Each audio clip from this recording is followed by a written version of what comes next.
여러분 반갑습니다. 원주 의과대학 대학교의 대림절 둘째 온라인 예배 오신 여러분 모두 환영합니다. 잘 오셨습니다. 다 함께 묵도하시겠습니다.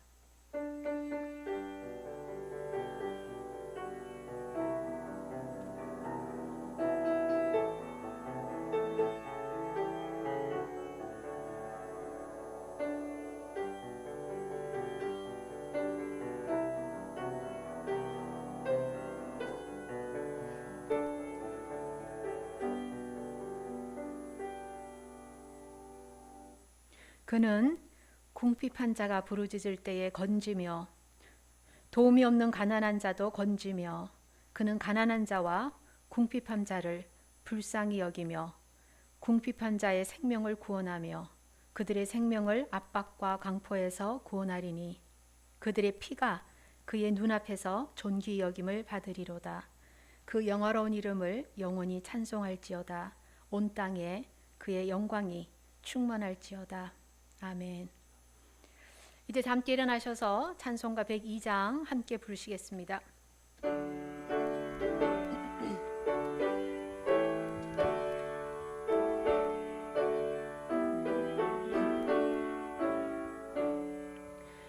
영원한 문화 열려라 새 임금 들어가신다.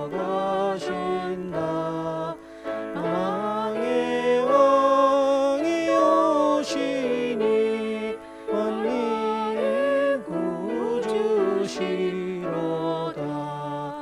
내 마음 문곧 열어라 내 사사로운 이를 그치고 그 나라의 일이 외우도록 주 계실 성전 삼으라.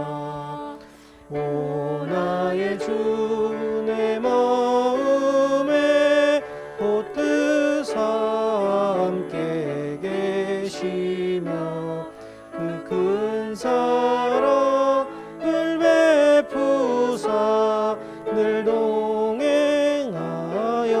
주소서.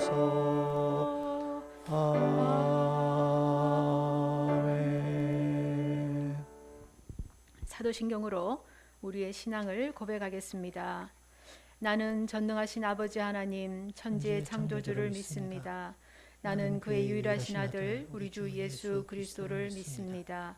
그는 성령으로 잉태되어 동정녀 마리아에게서 나시고 본디오 빌라도에게 고난을 받아 십자가에 못 박혀 죽으시고 장사된 지 사흘 만에 죽은 자 가운데서 다시 살아나셨으며 하늘에 오르시어 전능하신 아버지 하나님 우편에 앉아 계시다가 거기로부터 살아있는 자와 죽은 자를 심판하려 오십니다.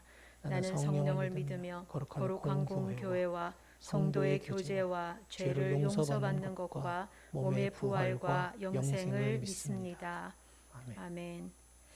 서신체로 오늘 교동문 116번 교독하시겠습니다. 이새 줄기에서 한 싹이 나며 그 뿌리에서 한 가지가 나서 결실할 것이요 그의 위에 여호와의 영 곧 지혜와 총명의 영이요 모략과 재능의 영이요 지식과 여호와를 경외하는 영이 강림하시리니 그가 여호와를 경외함으로 즐거움을 삼을 것이며 그의 눈에 보이는 대로 심판하지 아니하며 그의 귀에 들리는 대로 판단하지 아니하며 공의로 가난한 자를 심판하며 정직으로 세상의 겸손한 자를 판단할 것이며 그의 입의 막대기로 세상을 치며 그의 입술의 기운으로 악인을 죽일 것이며 공의로 그의 허리띠를 삼으며 성실로 그의 몸의 띠를 삼으리라. 그때에 이리가 어린 양과 함께 살며 표범이 어린 염소와 함께 누우며 송아지와 어린 사자와 살찐 짐승이 함께 있어 어린아이에게 끌리며 암소와 곰이 함께 먹으며 그것들의 새끼가 함께 엎드리며 사자가 소처럼 풀을 먹을 것이며 젖먹는 아이가 독사의 구멍에서 장난하며 젖된 어린아이가 독사의 불에 손을 넣을 것이라. 내 거룩한 산 모든 곳에서 해됨도 없고 상함도 없을 것이니 이는 물이 바다를 덮은 같이 여호와를 아는 지식이 세상에 충만할 것임이니라. 그날에 이새의 뿌리에서 한 싹이 나서 만민의 기치로 설 것이요 열방이 그에게로 돌아오리니 그가 거한 곳이 영화로우리라. 아멘. 이제 하나님과 이웃을 향해서 지은 우리 죄를 고백받고 용서받는 기도 드리시겠습니다.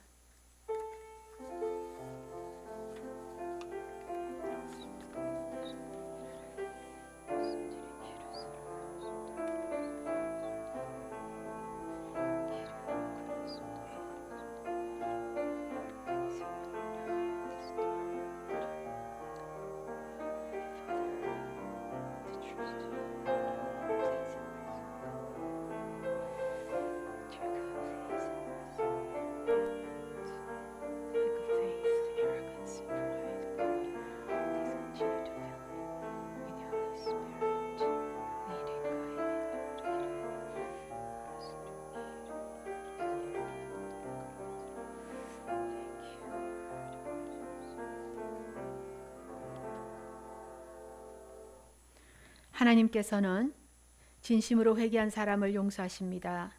그러므로 예수 그리스도 안에 있는 사람은 정죄당하지 않습니다. 그것은 예수 그리스도께서 우리를 죄와 죽음의 세력에서 해방시키셨기 때문입니다. 그러므로 나는 성부와 성자와 성령의 이름으로 지금 우리가 고백한 모든 죄가 용서받았음을 선언합니다. 아멘. 이제 앉아주시기 바랍니다. 찬송가 505장 부르겠습니다.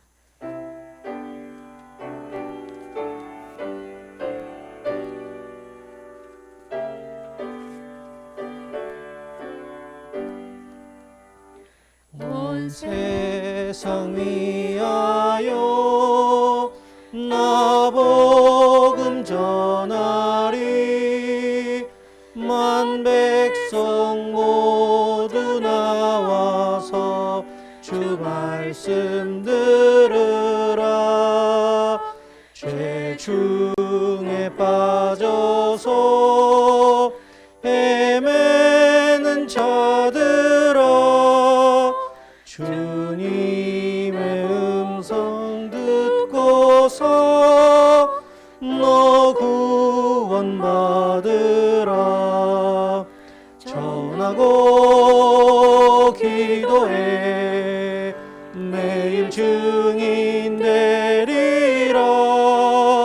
세상 모든 사람 다 듣고 그 사랑 알도록 온 세상 위하여 이 복음 전하리. 저죄인에게 하고서 주 예수 믿으라.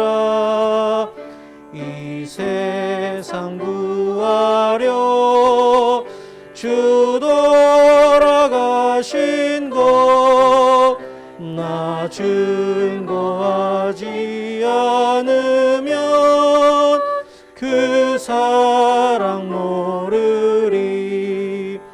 전하고 기도해 매일 증인 되리라. 세상 모든 사람 다 듣고 그 사랑 알도록 온 세상 위하여 주 은혜 임하니. 주 예수 이름 힘입어 이 복음 전하자. 먼 곳에 나가서 전하지 못해도 나 어느 곳에 있든지 늘 기도 힘쓰리. 전하고 기도해 매일 증인 되리라. 세상 모든 사람 다 듣고 그 사랑 알도록. 다 같이 기도합시다.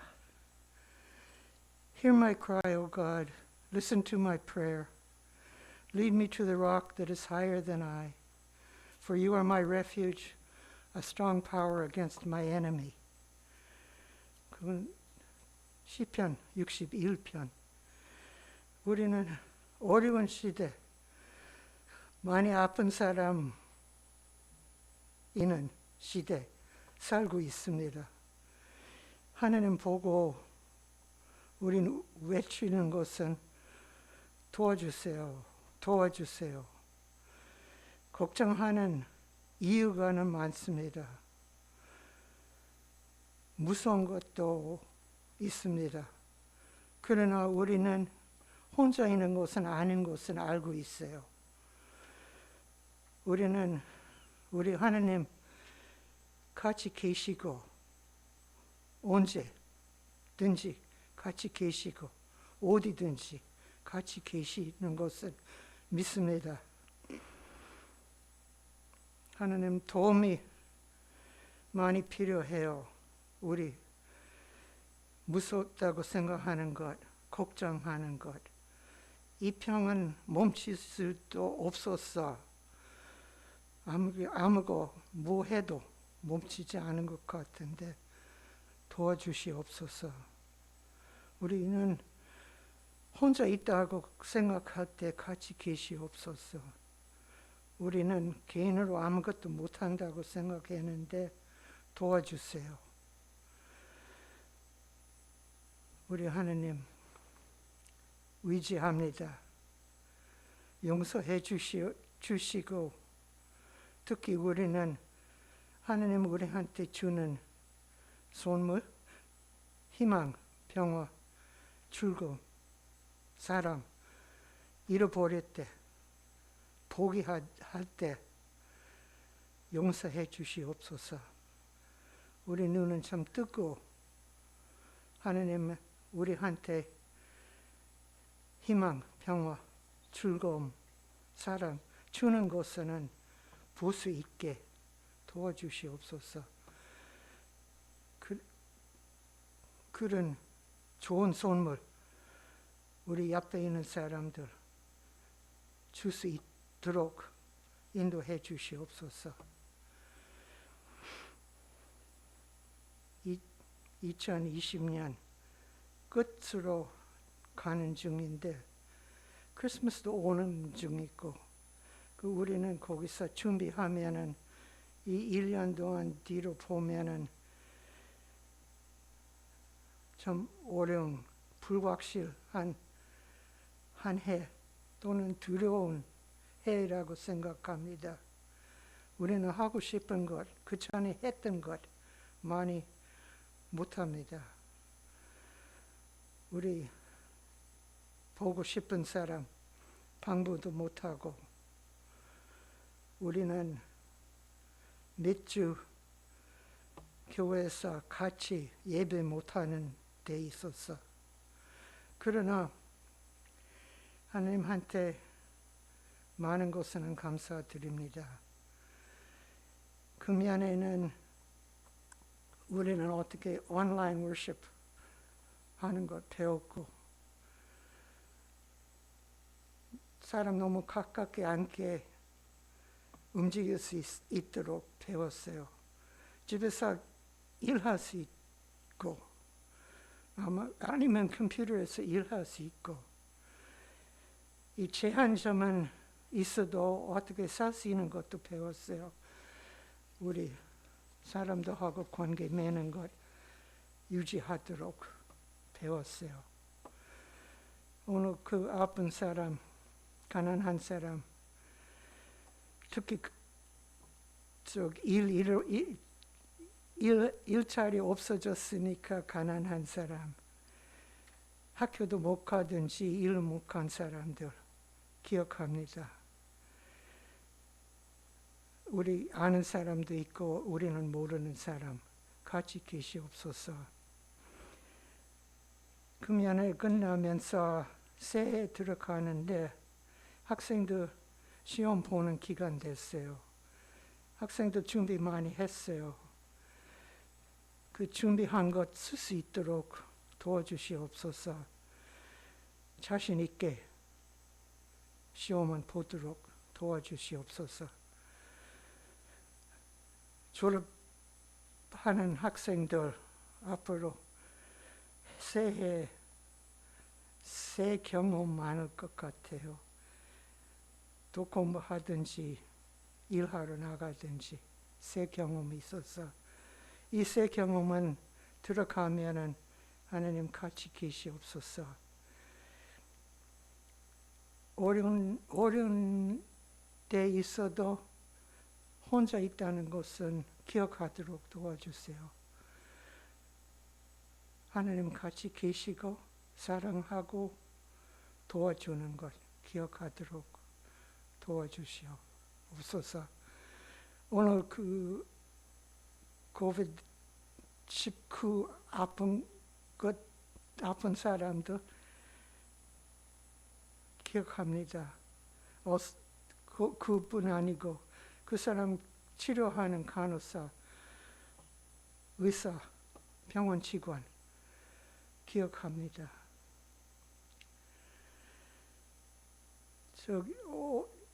오늘 예배할 수 있어서 많은 사람은 일했어요. 그 사람 위해서는 고맙다고 생각하고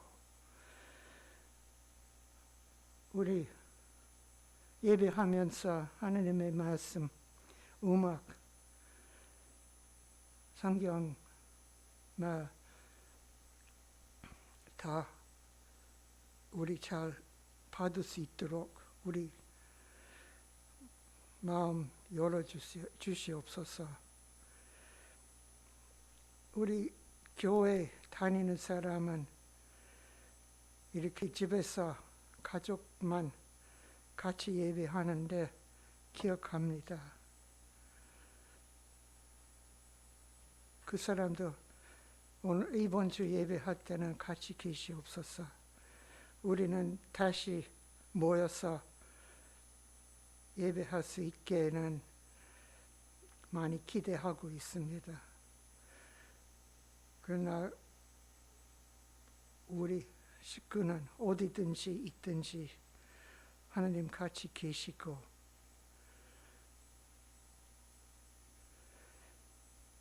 Come Prince of Peace, 우리하고 같이 이 어려운 시간, 이 혼돈 시간은 같이 계시고 우리 마음은 안전시키고 우리는 언제든지 우리하고 같이 계시는 것은 기억하도록 인도해 주시옵소서.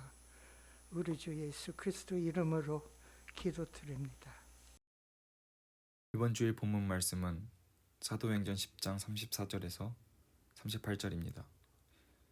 베드로가 입을 열어 말하되 내가 참으로 하나님은 사람의 외모를 보지 아니하시고 각 나라 중 하나님을 경외하며 의를 행하는 사람은 다 받으시는 줄 깨달았도다. 만유의 주 되신 예수 그리스도로 말미암아 화평의 복음을 전하사 이스라엘 자손들에게 보내신 말씀. 곧 요한이 그 세례를 반포한 후에 갈릴리에서 시작하여 온 유대에 두루 전파된 그것을 너희도 알거니와 하나님이 나사렛 예수에게 성령과 능력을 기름 붓듯 하셨음에 그가 두루 다니시며 선한 일을 행하시고 마귀에게 눌린 모든 사람을 고치셨으니 이는 하나님이 함께 하셨음이라.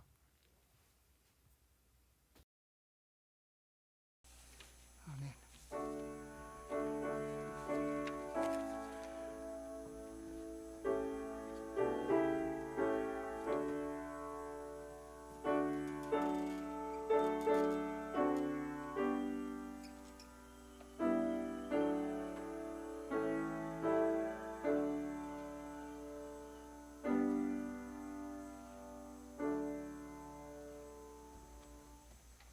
저는 오늘 화평의 복음이라는 제목으로 여러분께 말씀을 전하려고 합니다. 이번 주일은 대림절 둘째 주일입니다. 대림절은 아기 예수의 탄생을 기다리는 그런 교회의 절기이죠. 우리가 아기 예수를 이처럼 기다리는 이유는 무엇일까요? 그것은 아기 예수 탄생이 우리에게 복음이 되기 때문일 것입니다. 예수는 복음입니다. 예수의 소식은 복된 소식입니다. 저는 오늘 이 예수에 관한 복음, 이 복음의 최초의 형태에 대해서 여러분과 함께 말씀을 나누려고 합니다. 신학자들은 이 최초의 복음, 예수에 관한 선포는 케리그마라고 합니다. 우리 기독교 신앙에 있어서 이 케리그마는 매우 중요합니다. 왜냐하면 이 최초의 선포인 예수에 대한 선포인 케리그마에는 우리 기독교의 근본적인 내용들이 다 들어있기 때문입니다. 그렇다면 이 최초의 케리그마는 어디서 우리가 찾을 수 있을까요? 그 케리그마의 원형은 바로 오늘 본문인 사도행전에서 찾을 수 있다고 학자들은 말을 하고 있습니다. 특별히 사도 베드로의 설교에서 우리는 케리그마를 발견할 수 있습니다. 그렇다면 사도 베드로가 선포한 예수에 관한 그 케리그마의 내용은 무엇이었을까? 그게 궁금해집니다. 사도행전에 보면은 두 가지 버전의 케리그마가 기록되고 있는 것을 우리가 찾아볼 수 있습니다. 그 첫 번째는 유대인들을 위한 케리그마입니다. 오순절 사건이 벌어지던 때에 베드로가 그 오순절 사건 현장에서 설교를 합니다. 성서학자들은 이것을 첫 번째 케리그마라고 합니다. 또 그 사건 이후에 성전 미문 앞에 구걸하던 안진뱅이를 나사렛 예수 이름으로 일어나게 했던 또 사건이 벌어지죠. 그 사건이 큰 소동이 되고 그래서 베드로가 솔로몬 행각에 서서 또 한 번 설교를 하게 됩니다. 그게 바로 두 번째 케리그마입니다. 이 첫 번째 케리그마, 두 번째 케리그마의 내용은 유대인들을 향한 케리그마였습니다. 그 내용은 무엇이냐?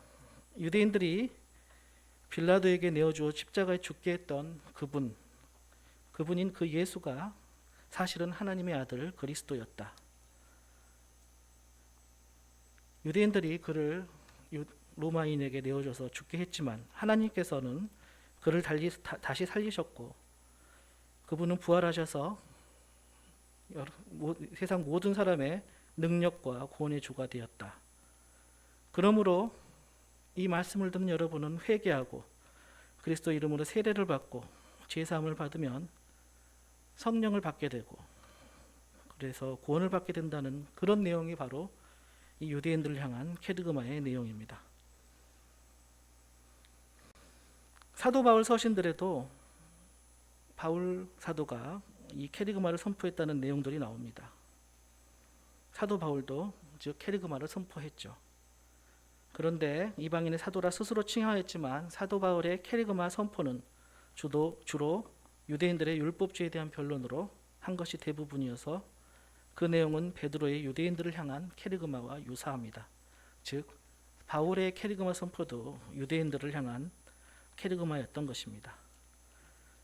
제가 오늘 주목하는 것은 두 번째 케리그마 버전입니다. 이 버전은 이방인들을 위한 것입니다. 그것은 오늘 본문인 사도행전 10장에 나오는 베드로의 설교에서 나오는 내용입니다. 사도행전 10장은 로마 군대 백부장이었던 고넬료의 집에서 베드로가 한 설교의 내용입니다. 베드로는 이방인들도 하나님을 경외하고 그들도 의를 행하는 것을 보고 놀랐다고 말을 하고 있습니다. 그래서 그들에게 케리그마를 선포합니다. 그런데 그 내용은 유대인들에게 한 첫 번째 케리그마와는 사뭇 달랐습니다. 이 두 번째 케리그마는 예수의 복음이 화평의 복음이라는 내용입니다. 본문 36절과 37절을 보겠습니다. 만유의 주 되신 예수 그리스도로 말미암아 화평을 전하사 화평의 복음을 전하사 이스라엘 자손들에게 보내신 말씀 곧 요한이 그 세례를 반포한 후에 갈릴리에서 시작하여 온 유대에 두루 전파된 그것을 너희도 알거니와. 이 내용은 바로 다시 이야기하면 이런 내용입니다. 복음서에 기록된 예수의 이야기가 복음이라는데 그것은 바로 화평의 복음이라는 것입니다. 유대인들에게 선포된 캐리그마는 매우 느낌이 다릅니다. 유대인들에게는 회개를 촉구하였는데 이방인들에게는 평화를 선포하고 있는 것입니다. 이방인들을 향한 캐리그마는 그리스도 예수가 오늘 우리에게 복음인 이유가 바로 그가 우리에게 평화를 가져오시기 때문이라는 것입니다. 이 두 번째 이방인들 향한 캐리그마를 우리가 생각해 볼 때 오늘 우리 교회의 역할이 드러나게 됩니다. 그리스도 교회는 반드시 캐리그마를 선포해야 합니다. 그러나 이 두 가지 버전 중 한 가지만 강조해서는 안 됩니다. 두 가지 다 선포해야 합니다. 그 내용 중 그동안 우리가 소홀히 하고 선포하지 않았던 내용은 바로 그리스도 예수의 복음이 화평의 복음이라는 것입니다. 사도행전에서 고넬료의 이야기는 이런 측면에서 매우 중요한 이야기입니다. 사도행전 보면은 10장 전체를 고넬료에 대한 이야기로 할애하고 있습니다. 그리고 11장에서도 베드로가 예루살렘 교회에 보고할 때 고넬료의 이야기를 전하면서 이방인들에게도 유대인 그리스도인들에게 임했던 그 성령이 똑같이 임하는 것을 놀랍게 발견했다고 이렇게 보고하고 있는 것을 볼 수 있습니다. 하나님께서 고넬료를 통해 베드로에게 큰 깨달음을 주셨는데 그것은 오늘 본문 34절과 35절에 나오고 있습니다. 베드로가 입을 열어 말하되 내가 참으로 하나님은 사람의 외모를 보지 아니하시고 각 나라 중 하나님을 경외하며 의를 행하는 사람은 다 받으시는 줄을 깨달았도다. 10장 1절과 2절은 이 고넬료에 대해서 소개하고 있습니다. 각 나라 중 하나님을 경외하며 의를 행하는 사람인 대표가 바로 이 고넬료라는 것이죠. 1장 1절과 2절을 보겠습니다. 가이사라에 고넬료라는 사람이 있으니 이달리아 부대라 하는 군대의 백부장이라. 그가 경건하여 온 지방과 더불어 하나님을 경외하며 백성을 많이 구제하고 하나님께 항상 기도하더니. 이 이방인 고넬료는 하나님을 경외하였다고 합니다. 그것은 그가 백성을 많이 구제하고 항상 하나님께 기도하였다는 것을 보고 평가된 내용입니다. 이런 고넬료의 모습은 예수께서 이 땅에 오셔서 보여주신 하나님 나라의 선포와 통하는 점이 많이 있습니다. 오늘 본문은 그 점을 이야기하고 있습니다. 38절을 보겠습니다. 하나님이 나사렛 예수에게 성령과 능력을 기름 붓듯 하셨으며 그가 두루 다니시며 선한 일을 행하시고 마귀에게 눌린 모든 사람을 고치셨으니 이는 하나님이 함께 하셨습니다. 그리스도의 복음이 유대를 넘어서 땅끝까지 전파되는 전환점이 바로 이 지점입니다. 사도행전 1장 8절에서 말씀하신 것처럼 그리스도의 화평의 복음은 예수를 구주로 영접한 이들이 성령을 받고 능력을 받아 땅끝까지 증인이 되는 삶을 살게 된다고 말하고 있습니다. 그리고 그 삶의 모습은 사람들에게 선을 행하고 마귀에게 눌린 사람들을 고치는 사역, 즉 화평의 사역을 하게 된다는 것입니다.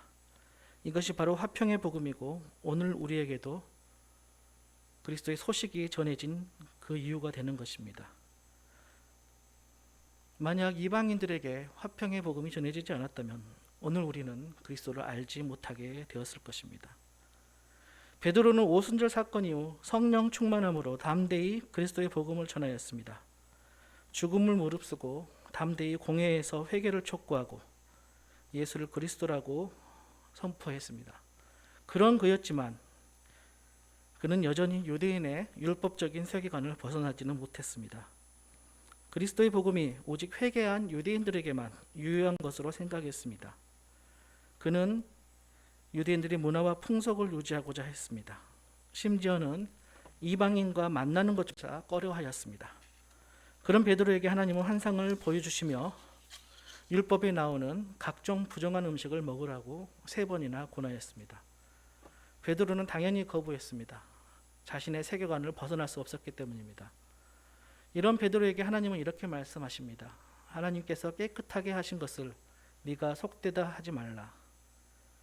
베드로는 그 환상에서 깨어나서 매우 혼란스러워했습니다. 도대체 왜 하나님은 이런 환상을 보여주셨을까 고민하였습니다. 그때 고넬료가 보낸 사람들이 찾아왔습니다. 이방인 고넬료의 요청을 베드로는 받아들이기 어려웠지만 성령의 음성이 있었기에 어쩔 수 없이 베드로는 고넬료의 집으로 가게 됩니다. 그곳에서 베드로는 고넬료의 모습을 보고 큰 깨달음을 얻게 됩니다. 하나님께서 외모를 보지 않으신다는 것을 알게 된 것입니다. 여기에서 외모는 잘생기고 예쁜 것을 말하지 않는다는 것을 여러분도 잘 아실 것입니다.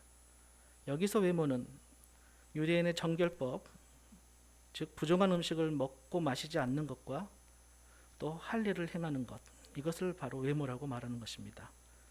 하나님은 외모를 보지 않으십니다. 이 고넬료를 보고 베드로가 깨달은 내용입니다. 하나님은 외모를 보지 않으시고, 이 말은 바로 하나님은 사람에 대해서 그 어떤 조건도 따지지 않으신다는 말씀입니다. 인종, 빈부, 계급, 출신 등등 사람들이 각자의 세계관으로 따지는 그 모든 구별을 하나님께서는 보지 않으시고, 오직 그 사람이 하나님을 경외하는지 그리고 하나님의 의를 행하고 있는지만 보신다는 것입니다. 하나님을 경외하고 의를 행하는 것을 베드로는 당시 로마인의 언어로 표현하였습니다. 고넬료의 집에서 만난 사람들은 다 이방인이었습니다. 그래서 그들에게는 유대인들에게 말했던 그 캐리그마와 같은 언어를 쓸 수가 없었던 것이죠. 로마인의 익숙한 언어로 말을 하여야 했습니다. 그래서 나온 것이 바로 화평의 복음이라는 것입니다. 그 당시 전 세계를 다스리는 로마의 슬로건이 있었습니다. 바로 팍스 로마나였습니다. 즉 로마가 온 세상에 평화를 가져온다는 그 슬로건을 내걸었습니다. 그래서 로마가 가는 곳곳에 팍스 로마나를 외치며 세계를 통치하고 있었습니다. 즉 여러분들은 야만인들로부터 탈취와 죽음을 당하고 있는데 거기로부터 우리 로마가 여러분들을 지켜준다라는 그 슬로건을 가지고, 그렇기 때문에 여러분은 로마의 황제를 구세주로 섬겨야 하다며 로마의 황제가 가져온 이 팍스 로마나를 곧 복된 소식, 복음이라고 받아들여야 된다고 가르쳤습니다. 하지만 실제로 로마의 다스림을 받는 사람들은 평화를 누리지 못했습니다. 고통을 받았고 차별을 받았고 로마의 법을 따르지 않으면 야만인으로 여겨졌습니다. 즉 팍스 로마나는 가짜 화평의 복음이었던 것입니다.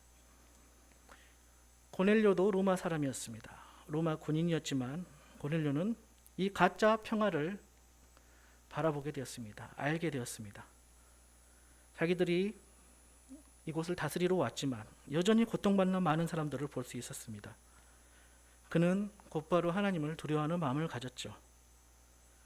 그리고 가짜 평화로 고통받는 사람들을 외면하지 않고 그들을 구제하는 일에 힘썼습니다.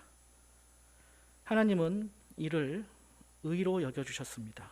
그리고 고넬료가 이방인이었지만 하나님의 자녀로 받아주시기로 한 것이었습니다. 그에게 그리스도의 화평의 복음이 선포되었고 그를 비롯한 이방인들에게도 성령이 내리게 되었습니다. 이 화평의 복음은 이를 계기로 이방인들에게 선포되고 최초의 이방인 교회인 안디옥 교회가 세워지게 된 계기가 됩니다. 이 화평의 복음은 거대한 불길처럼 전 로마의 영역에 퍼져서 마침내 땅끝인 로마를 집어삼키게 됩니다. 한스 호켄다이크가 저술한 The Church Inside Out이라는 책이 있습니다. 이 책에서 오늘날 우리 교회의 모습을 비판하고 있습니다. 교회가 세상을 향하여 화평의 복음을 선포해야 하는데 오늘날의 교회는 그 내부, 교회 내부 인사이드에 있는 것만을 위해 일에 열중하고 있다는 것입니다. 그 교회 내부 일이란 교회 안에 있는 양들을 돌보는 일입니다. 즉 오늘날의 교회는 교회에 모인 이들을 위한 양육과 돌보는 일들에 그리고 그 영혼 구원에 전력을 다하고 있다는 것입니다. 교회 내부 사람들에게만 잘 양육하고 교회 생활 잘하게 하는 일에만 열중하고 있다는 것입니다. 그러면서 세상을 향한 화평의 복음을 전하는 일에는 전혀 신경 쓰지 않게 되었다고 비판하고 있습니다. 즉 교회가 교회 내부의 사람들에게만 복음이 되고 교회 외부의 세상에는 복음이 되지 않고 있다는 것입니다. 바울 사도는 이와 관련해서 중요한 말씀을 우리에게 주고 있습니다. 바울 사도는 그리스도인들을 이렇게 정의합니다. 그리스도인들은 세상 속에 있으나 세상에 속해 있지 않는 자들이라고 말합니다. 영어로 표현하면 in but not of the world. 세상에 있습니다. in입니다. 하지만 세상에 속해 있지 않는 자들이 바로 그리스도인이라는 뜻입니다. 세상에 속하지는 않지만 세상 안에 살고 있는 것이 바로 그리스도인입니다. 우리 그리스도인들이 세상 속에서 살아가지만 우리는 세상의 가치를 따르는 삶을 살지 않습니다. 그리스도가 가져온 하나님의 나라, 화평의 복음, 그리고 그리스도가 창조하시는 새로운 창조 세계를 따르는 삶을 살아가는 것이 바로 그리스도인이라는 것입니다. 바울 사도는 그리스도인을 이렇게 정의하였지만 오늘 많은 그리스도인들은 그 반대의 삶을 살고 있습니다. 세상에 있지는 않고 세상에 속해 있는 삶을 살고 있습니다. 영어로 표현하면 이렇습니다. Of, but not in the world. 세상의 방식대로 살아가면서 세상 속에는 살지 않은 이상한 괴물의 모습을 살고 있는 게 오늘 많은 그리스도인들의 모습입니다. 세상과는 담을 쌓고 살면서 세상에 속한 사람처럼 산다는 것입니다. 교회 안에서 신앙생활을 한다고 하면서 세상의 고통과 아픔에 대해서는 전혀 신경 쓰지 않는데 교회 안에서 보여주는 그들의 모습은 오히려 세상 사람들보다 더 세상 사람들처럼 살아간다는 뜻입니다. 즉 욕심꾸러기 모습, 비난하는 모습, 소통하지 않는 불통의 모습, 편견을 가진 사람들의 모습, 차별하는 자의 모습, 이런 모습들을 오늘날 그리스도인들이 보여주고 있다는 것입니다. 그리스도의 화평의 복음이 전혀 보이지 않는 삶을 산다는 것입니다. 오늘 우리는 아기 예수를 기다리는 절기인 대림절을 지나고 있습니다. 오늘 우리 그리스도인들이 세상이 기다리는 그 화평의 복음인 그리스도 예수를 잘 선포하고 있는지 생각해 보아야 할 것 같습니다. 신앙생활의 모습이 세상 사람들에게 보여지는 신앙생활의 모습이 좀 더 멋있게 보여줄 수 없는지 우리가 돌아보아야 할 것 같습니다. 세상을 판단하고 구별하고 차별하고 제한하는 것으로 우리가 구별된 그리스도인이라고 말하고 있지 않는지 우리는 우리를 돌아보아야 될 것 같습니다. 오히려 화평의 복음을 선포하고 화평의 복음을 실천하는 것으로 과연 그리스도인들이구나라는 그런 평가를 받아야 되는 그런 삶을 살아야 되지 않는가 생각해 봅니다. 대림절을 지나며 우리 멋있게 신앙생활을 합시다. 세상 속으로 적극적으로 들어가서 하나님의 나라 백성처럼 살아가십시다. 세상의 이윤을 추구한다면서 사람을 도구로 여긴다면 우리 그리스도인들은 사람을 귀하게 여기며 돌보아 줍시다. 세상이 경제적 비용을 아낀다며 최저임금을 준다고 한다면 우리는 그 영혼을 사랑하는 마음으로 최고의 대우를 해주는 그리스도인들이 됩시다. 세상은 부동산이나 주식 투자로 최대 이윤을 남기라고 조언하지만 우리는 사람을 사랑하는 마음으로 착한 건물주가 되고 선한 영향력을 행사하는 기업에 비록 이윤이 남지 않더라도 투자하십시다. 생각해 보면 여러 가지 멋있게 사는 신앙인의 모습들을 찾을 수 있을 것입니다. 저는 오늘 이 말씀을 준비하면서 교회가 화평의 복음을 전하면 얼마나 멋있을까 하는 생각을 하면서 이 말씀을 준비했습니다. 말씀을 믿겠습니다.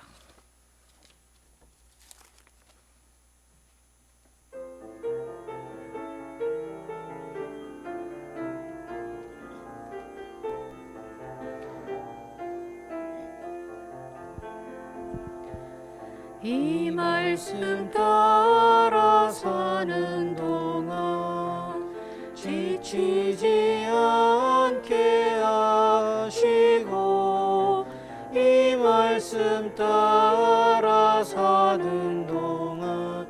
주님 나라 이루소서.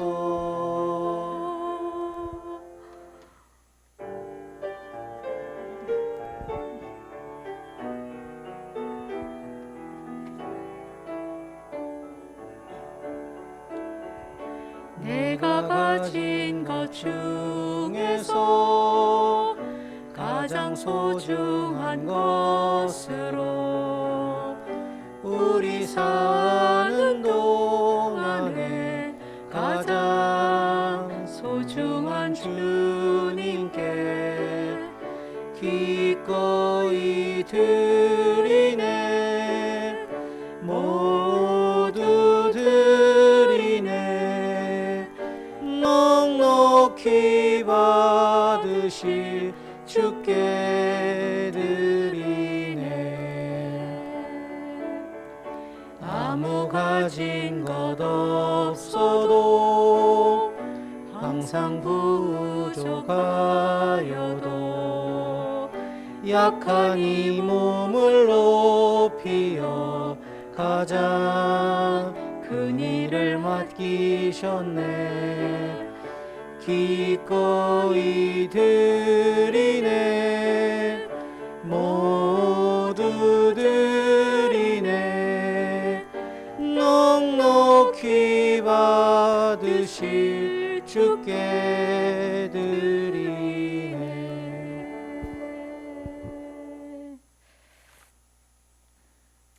우리에게 늘 새 힘과 용기와 또 살아갈 의미를 부여해 주시는 하나님을 찬양합니다.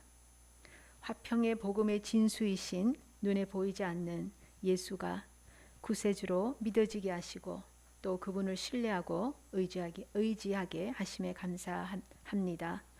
눈 깜짝할 사이에 지나가는 안개 같은 이 세상에 푹 빠져 살지 않게 하시고 영원한 집 하늘나라의 소망을 두고 이 땅에서 선한 영향력을 미치는 지혜로운 자들 되게 하여 주시옵소서. 저희 대학교의 수험생들이 대학 수능 시험을 무사히 잘 치르게 하심을 감사드립니다. 그동안 수고하신 학생들과 또한 기도로 주님께 울부짖었던 그들의 부모님들과 또 가족들에게 주님의 위로하심과 평강이 넘쳐나기를 기도드립니다. 좋은 결과와 열매들이 맺혀지기를 간절히 소원합니다. 국가고시와 기말 시험을 치르는 모든 학생들에게도 지혜와 총명을 주셔서 끝까지 잘 감당해내게 하여 주시옵소서. 저희의 마음과 정성을 다해드린 헌금을 통하여 길 잃은 양들처럼 방황하는 많은 이들에게 그리스도의 화평에 복된 소식이 널리 전해지기를 간절히 원합니다. 이번 한 주간도 주님이 주시는 진짜 화평으로 저희 모두를 가득 채워 주시옵소서. 이 모든 말씀 좋으신 예수 이름으로 기도드립니다. 아멘. 네, 이제 성도의 교제 시간입니다. 네, 여러분 반갑습니다. 오늘부터 또한 저희가 온라인으로 주일 예배로 또 전환을 하였습니다. 이 예배에 함께하고 계시는 여러분 모두를 환영합니다. 저희가 교제 찬송 부르면서 눈에 보이지는 않지만 각자 다 연결되어서 함께 교제하는 시간을 갖겠습니다.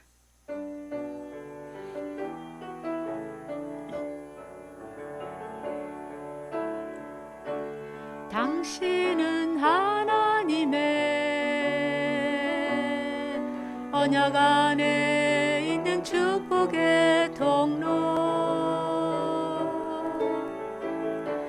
당신을 통하여서 열방이 주께 돌아오게 되리. 네, 여러분 모두를 환영합니다. 네, 몇 가지 교회 소식을 전해드리겠습니다. 저 연세대 원조의과대학 대학교회에 온라인으로 오늘부터 진행이 됐습니다. 사회적 거리두기 2단계 그 시행으로 인해서 교회 내 다른 모임은 진행하지가 않고 주일 예배는 온라인으로 진행이 되겠습니다.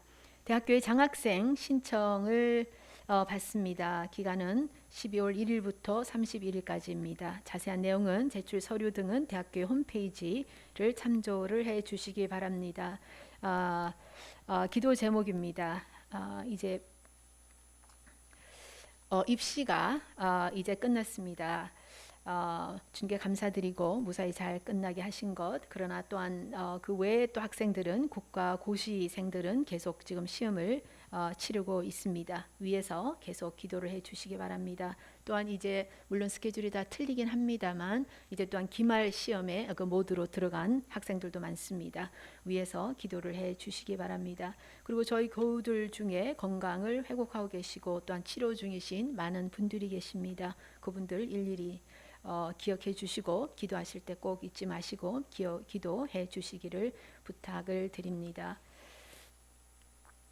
자, 이제 다 함께 일어나시겠습니다. 파송의 말씀이 있겠습니다. 예수 그리스도 안에서 새 생명을 얻은 여러분에게 권고합니다.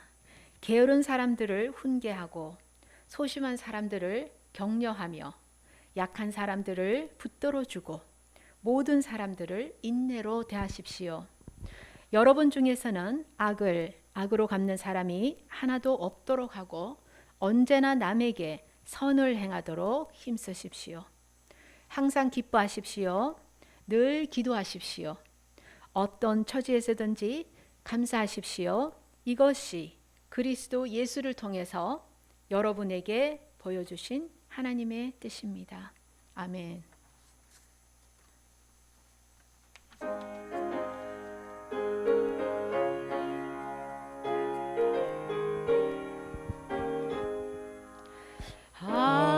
하나님의 진리 등대 길이 빛나니 우리들도 등대되어 주의 사랑 비추세. 우리 작은 불을 켜서 험한 바다 비추세. 물에 빠져 헤매느니 건져내어 살리세. 죄의 밤은 깊어가고 성난 물결 설렌다. 어디 불빛 없는 가고 찾는 물이 많구나. 우리 작은 불을 켜서 험한 바다 비추세. 물에 빠져 헤매느니 건져내어 살리세. 너의 등불 도두어라. 거친 바다 비춰라. 빛을 찾아 헤매느니 생명선에 건져라. 우리 작은 불을 켜서 험한 바다 비추세. 물에 빠져 헤매느니 건져내어 살리세.